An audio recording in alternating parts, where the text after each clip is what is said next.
Radio के बादशाह कह लीजिए या किंग ऑफ रेडियो कह लीजिए आप। ऐसी मधुर आवाज़ आज हमारे बीच में नहीं है। बात कर रही हूँ मैं अमीन सयानी जी की। उनको श्रद्धांजलि देते हुए ये कार्यक्रम हम शुरू करते हैं, जो मेरा यूट्यूब चैनल है। नमस्कार दोस्तों, आप सभी का स्वागत है मेरे YouTube channel Surekha Patil art में। तो ये जो लता दी ने गाना गाया है ना, मेरी आवाज ही पहचान है,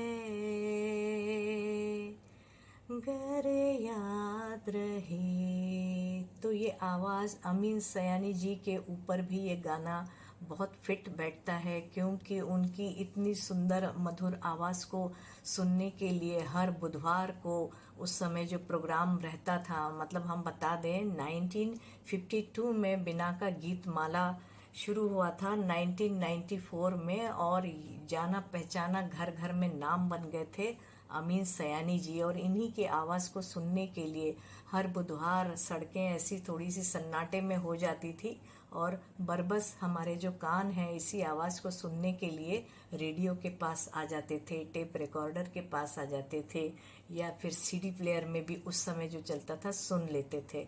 तो इतनी आकर्षित इनकी आवाज़ थी। और ये जो गीत माला नाम है, बिना का गीत माला, जिनसे इनको बहुत प्रसिद्धि मिली, तो इतने सुंदर तरीके से गीतों को पिरोते थे ये अपनी एंकरिंग के थ्रू, अपने शब्दों के जादू भरे शब्दों के मोह जाल में बरबस सभी खींचे चले आते थे।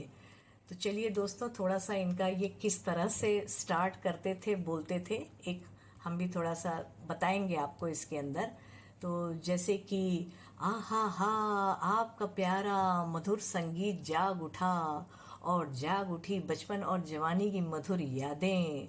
फिर एक उसमें गाना बजता था, याद किया दिल ने कहा हो तुम, झूमती बहार है कहाँ हो तुम, प्यार से पुकार लो जहाँ हो तुम, प्यार से पुकार लो जहाँ हो तुम।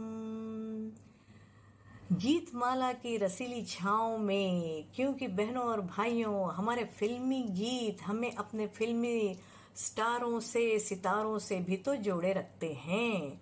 क्योंकि जिन रेडियो, टेप रिकॉर्डर, कैसेट या सीडी से जब हम फिल्मी गीतों को सुनते हैं तो हमें लगता है जैसे ये फिल्मी सितारे अजनबी नहीं, बल्कि अपने अपने ही है और आसपास ही है, और पास बैठकर हमें सीने से लगा रहे हैं, और जैसे गा रहे हैं, जाने ना जिगर पहचाने जिगर, ये कौन है दिल पर छाया, मेरा अंग अंग मुस्काया, मेरा अंग अंग मुस्काया, जाने ना नजर पहचाने जिगर, है कौन ये दिल पर छाया, मेरा अंग अंग मुस्काया, मेरा अंग अंग मुस्काया। तो इस तरह की उनकी कमेंट्री रहती थी, अब ये पेशकश उनकी रहती थी। तो दोस्तों, और एक बात मैं आपको और बताती हूँ कि आज़ादी से पहले ये इंग्लिश प्रोग्राम करते थे, मतलब इंग्लिश भाषा में अपने प्रोग्राम को प्रस्तुत करते थे। लेकिन फिर इन्हीं ने एक इंटरव्यू में कहा है कि जब हमारा देश आज़ाद हुआ तो इन्हें लगा कि नहीं, मुझे जो आज़ादी के बाद हमारी जो भाषा है, हिंदी भाषा, इसका प्रमोशन करना चाहिए, इसे प्रमोट करना चाहिए। मैं तो आज का नौजवान हूँ, तो मैं ही हिंदी में नहीं बोलूँगा तो कौन बोलेगा।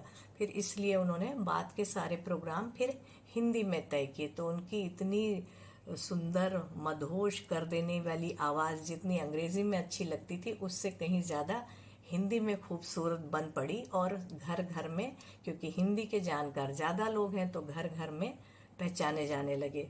तो दोस्तों, इस तरह से थोड़ा सा जो उनका एक अंदाज था वो मैंने बताने का प्रयत्न किया है आपको। जैसे कि अभी भी आप जो हमारे दौर के लोग हैं तो वो तो रेडियो सुनते ही थे उस समय, वो बाद में फिर धीरे धीरे कम हुआ जब टेलीविज़न आ गया। लेकिन तब तक तो अमीन सयानी जी का ही पूरा बोला वाला था और लगातार सोचिए ना 42 साल तक प्रोग्राम को चलाना मामूली बात नहीं है। ये सब उनके आवाज़ की ही कशिश थी। तो चलिए दोस्तों, फिर और मिलते हैं। आज तो ये खास हमको श्रद्धांजलि देनी थी अमीन सयानी जी साहब को। तो फिर मिलते हैं और इसमें अगले किसी और एक गीत के साथ में, गज़ल के साथ में, भजन के साथ में। चलिए, जाने के पहले 3 चीज़ें करेंगे हम। लाइक कर दीजिए, सब्सक्राइब कर दीजिए, कमेंट कर दीजिए। Okay, bye bye, Tata.